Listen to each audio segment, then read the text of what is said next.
Next, we want to talk about re-strategizing. You have to have a strategy. And I'm sure you had one for 2014, just like I had one for 2014.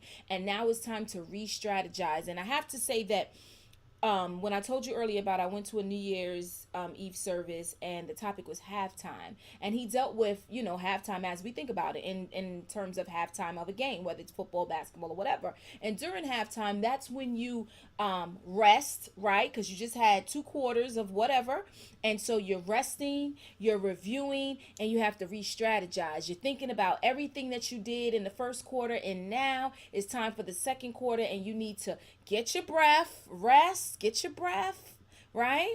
Review what you did, talk about it, go over, write some things down, and then we have to re-strategize so that we can do things better when we go out there the next time. So that was halftime, and that's why I'm saying today we're talking about getting in the game, because when everything is said and done, we got to get back in that game, but we're gonna be more prepared for what it is that we have to deal with. And so when I talk about re-strategizing, if you don't have a strategy, you have to make it your business to get one. Write it down. I tell my students all the time, it's important to write down whatever your goal is. You have to do it. Why? Because when you begin to accomplish things, you check it off. If you look at my vision board, there's some things on here that I have a check. So that means that sometime during the course of the year that happened and that happened. So great, I was able to check it off, and then these things happen. And so you see all of the check marks. That's the point of writing it down. You don't have to be like me with the pictures on the faces and on the bodies, this whatever. You don't have to do all that. You can write it down on a notebook, whatever, and then just begin to check it off. But you have to have a strategy.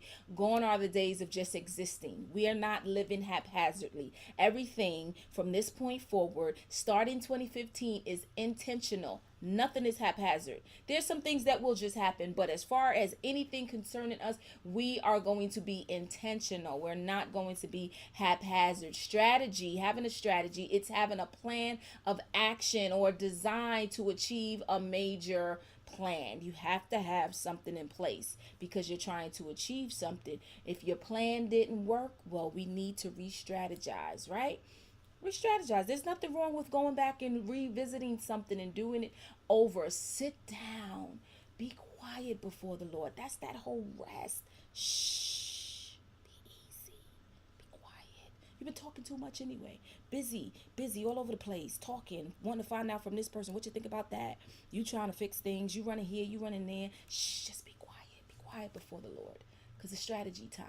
Sometimes you got to be quiet before you begin to talk. So sit down before the Lord and be quiet. Hear what the Lord has to say. And then outline the areas that are important for you in your life. For my vision board, I put the areas that are important to me. Spirituality is important to me. My education, my family, my careers, entrepreneur endeavors, finances, vacationing is important to me. Love and romance is important to me. My friends are important to me. Health is important to me. Those are the areas that I focus on when I put together a vision board, because all of those areas impact my life. It might be the same for you. You might have more, you might have less.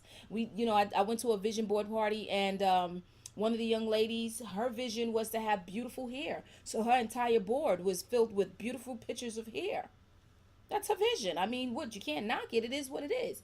But make it for different areas of your life. The Bible says write the vision and make it plain. You have to write it. Identify 2 or 3 things that you would like to accomplish in those areas. And then you got to prioritize. I got like 6 or 7 or 8, maybe 9 different areas. Some of them were more important than others in the beginning, and then as those, I kind of got to a point of accomplishing those, then there were other things that became important. But you got to prioritize. What's the most important thing that you need to do right now? What do I have to get done right now? That's priority number 1. Priority number 2, what can I get done later? And then priority number 3 is what can wait, right? Because you got to be able to prioritize what's major important, what's not that important, right?